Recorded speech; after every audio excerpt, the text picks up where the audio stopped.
Hello student, कैसे हैं आप सब। उम्मीद करता हूँ आप सब अच्छे होंगे, मस्त होंगे, बेहतर होंगे, आपकी पढ़ाई बेहतर चल रही होगी। आज का जो हमारा टॉपिक है बच्चों, अवतल दर्पण के लिए बात करें चाहे उत्तल दर्पण के लिए, दोनों के लिए हम बात करेंगे रैखिक आवर्धन किसे कहते हैं। रैखिक आवर्धन क्या है, बहुत ही सिंपल है, लेकिन हम दोनों के लिए यहाँ पर फार्मूला यहाँ पर फाइंड करेंगे पूरा कंप्लीट रूप से। चलिए शुरू करते हैं।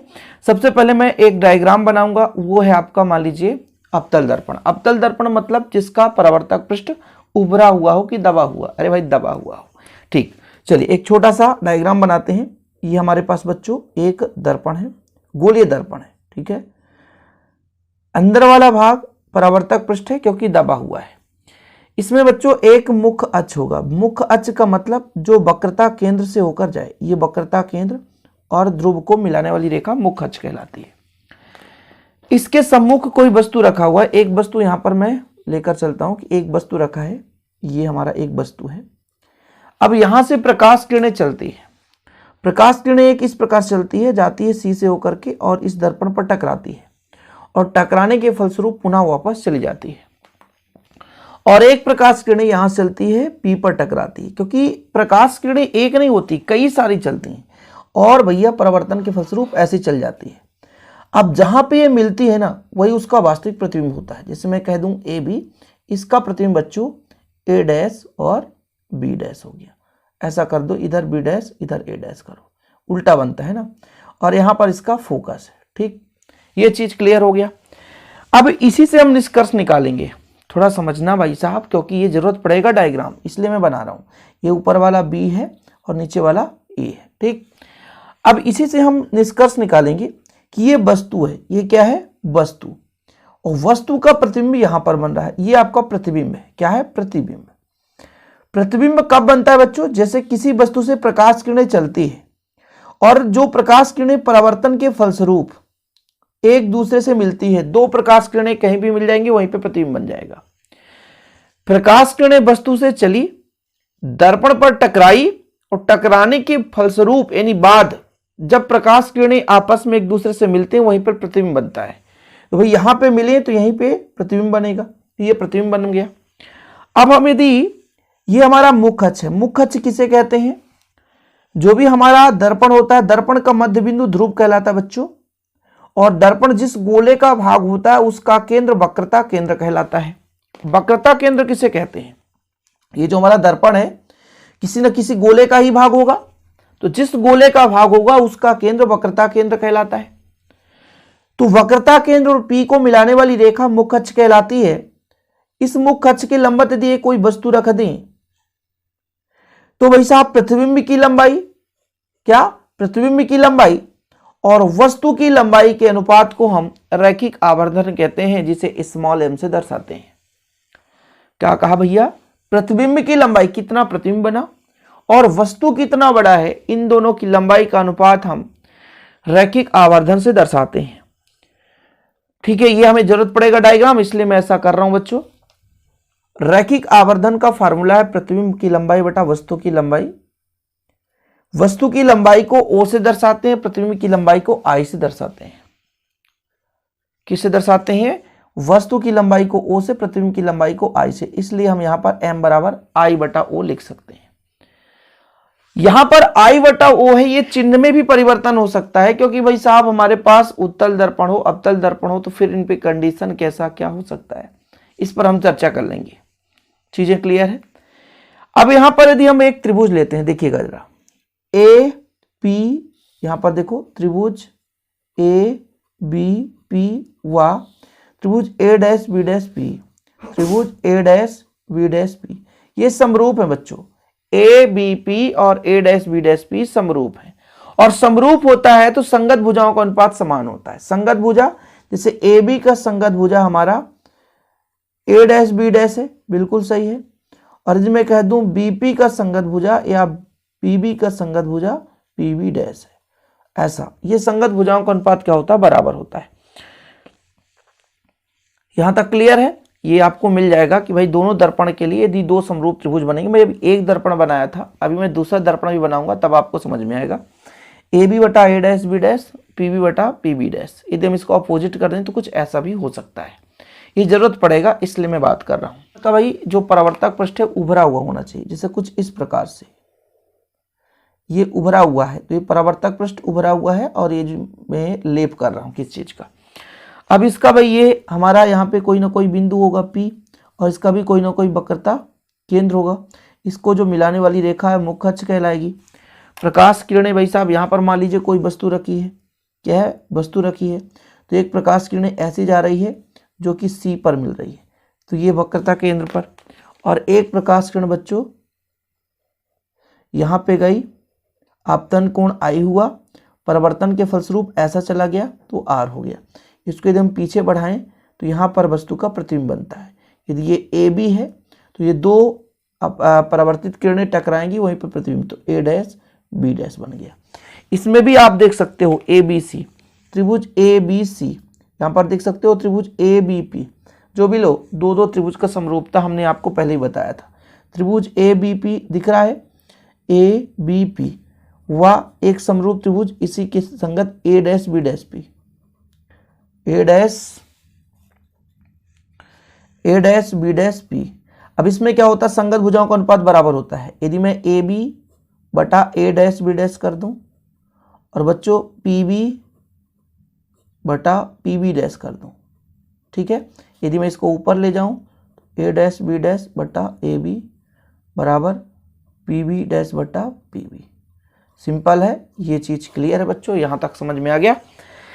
यहां तक सिंपल तरीके से समझ में आ गया होगा भाई। किसी भी त्रिभुज के लिए लेकर चलें तो ये हमें प्राप्त हो जाता है, मतलब हम चाहे अवतल दर्पण को लेकर चलें चाहे उत्तल दर्पण, ये हमारा उत्तल दर्पण है ना, ये उत्तल दर्पण है भाई, और ये हमारा अवतल दर्पण। अवतल दर्पण का दबा हुआ रहता है और उत्तल दर्पण का ये उभरा हुआ रहता है। यदि भूल चूक में कुछ बोल भी दिया हूं तो थोड़ा समझ लीजिएगा। ये उत्तल दर्पण है बच्चों, परावर्तक पृष्ठ उभरा हुआ है, और ये अवतल दर्पण है जिसका परावर्तक पृष्ठ दबा हुआ रहता है। दोनों की बात कर रहा हूं। अब चलिए मैं सबसे पहले अवतल दर्पण के लिए निकालूंगा, यहां पर थोड़ा समझिएगा अवतल दर्पण के लिए। अब देखो, अवतल दर्पण में वस्तु ऊपर की ओर है, प्रतिबिंब नीचे की ओर है, मतलब एक दूसरे के अपोजिट है, तो माइनस हम लगा सकते हैं। लगा सकते हैं कि नहीं लगा सकते, जैसे मैंने आपको समझाया था, इसको मैं यदि ऊपर कर दूं तो AB डैश बटा AB हो जाएगा और ये PB डैश बटा PB हो जाएगा। थोड़ा समझना, सब कुछ आपको समझ में आ जाएगा बच्चों। मैं आपसे कह दूं कि AB dash A dash B dash ना यार भाई, वही तो मैं सोच रहा था। A डैश B डैश कहाँ पे, A डैश B डैश ये प्रतिबिंब की लंबाई है, इसको माइनस से दर्शाएंगे। माइनस आई क्यों रहेगा, क्योंकि AB के विपरीत में है, और भाई AB जो है वो वस्तु की लंबाई है, इसे O से दर्शाते हैं। किससे दर्शाते हैं, O से दर्शाते हैं।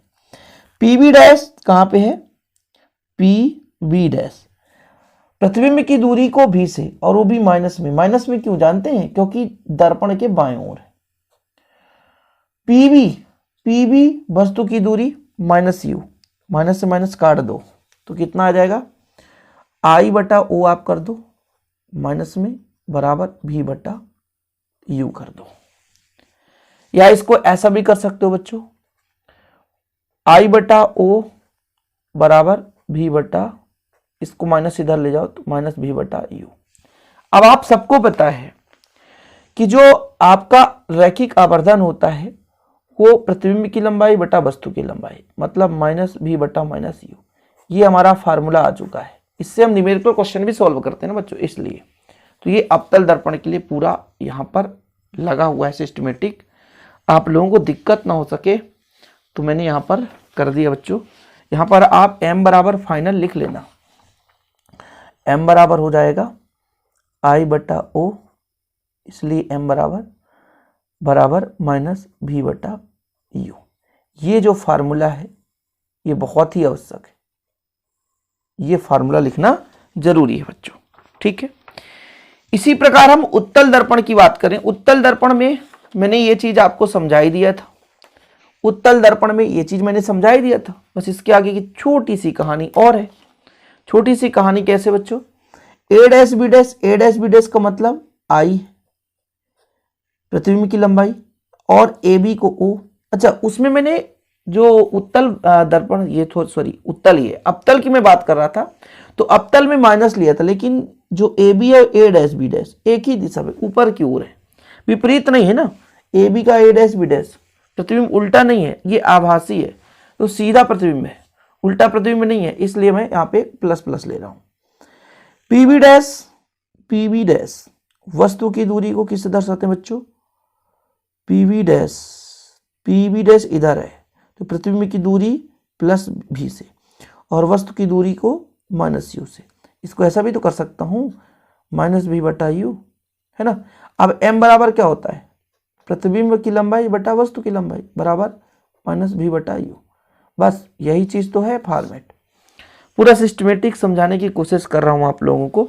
जैसे मैंने आपको बताया भाई दोनों दर्पण के लिए ये चीज़ है, इस पे वैल्यू पुट कर रहा हूँ, ये चीज़ कि भाई जब उत्तल दर्पण हो जाता है तो वस्तु की लंबाई प्लस ओ, प्रतिबिंब की लंबाई आई, वस्तु की दूरी u, वो भी माइनस में, क्योंकि दर्पण के इधर है, वस्तु किधर है?